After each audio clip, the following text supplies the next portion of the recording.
alors qu'ils étaient simplement en train de manger. Ils ont eu la malchance de se moquer du gros type assis en face d'eux, lui reprochant de trop manger. Mais celui-ci les a entendus par hasard.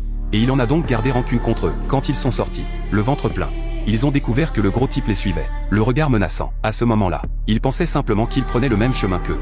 Mais ils ne s'attendaient pas à ce que, après avoir passé un coin de rue, le gros type accélère le pas pour les rattraper. Sentant que quelque chose n'allait pas, ils se sont mis à courir, dans l'espoir de le semer grâce à leur vitesse, après avoir traversé plusieurs ruelles.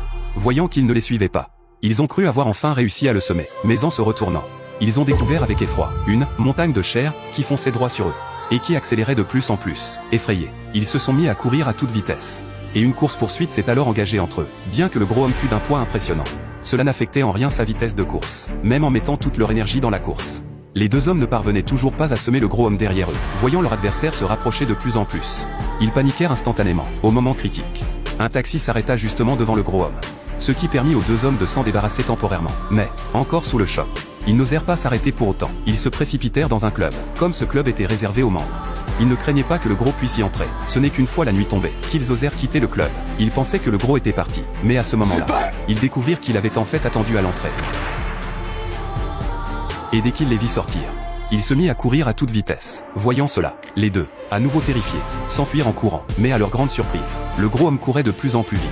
Ils n'avaient aucune chance de lui échapper, alors qu'ils étaient sur le point d'être à bout de force. Ils tombèrent par hasard sur un passage étroit, sans réfléchir. Ils s'y engouffrèrent, mais en se retournant, ils découvrirent que le gros homme se faufilait désespérément à l'intérieur, pour sauver leur vie. Ils n'eurent d'autre choix que de continuer à courir. C'est alors qu'un poste de garde apparut soudain devant eux. Voyant là une bouée de sauvetage, ils s'y précipitèrent pour demander de l'aide.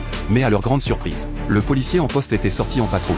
Voyant cela, l'homme en costume s'empressa de décrocher le téléphone pour appeler la police. Mais avant même qu'il n'ait pu demander de l'aide, son compagnon s'enfuit en courant, le visage déformé par la terreur. C'était justement le gros homme qui les poursuivait. N'ayant d'autre choix, ils durent poursuivre leur fuite, lorsqu'ils aperçurent un bus devant eux. Ils s'y engouffrèrent rapidement. Ils pensaient avoir enfin semé leurs poursuivants. Mais avant même d'avoir eu le temps de reprendre leur souffle, ils se retournèrent et aperçurent à nouveau cette silhouette effrayante, comme un spectre. Il était monté dans le bus. Heureusement, vu le nombre de passagers, le gros homme ne passa pas à l'action. Mais à ce moment-là, le moral des deux hommes était déjà complètement anéanti. Pour sauver leur vie, ils durent renoncer à leur arrogance et s'excuser humblement auprès de lui. Mais le gros homme resta muet, se contentant de leur jeter un regard dédaigneux, avant de détourner la tête. Impassible. À ce moment-là, l'homme en costume crut que son adversaire leur avait pardonné. Mais l'instant d'après, une figure féroce se refléta dans la vitre. Réalisant que le gros homme n'en resterait pas là, ils attendirent que le bus arrive à l'arrêt, et ils reprirent leur fuite sans perdre une seconde. Mais ils étaient désormais épuisés, et leur compagnon en avait assez. Il ramassa donc une pelle qui traînait pour préparer une attaque surprise. Puis, armés, ils se cachèrent près du bus, attendant silencieusement l'arrivée du gros homme. À leur grande surprise, celui-ci semblait être un véritable mur de bronze. Aucune attaque ne semblait l'ébranler. Mais soudain, l'instant d'après,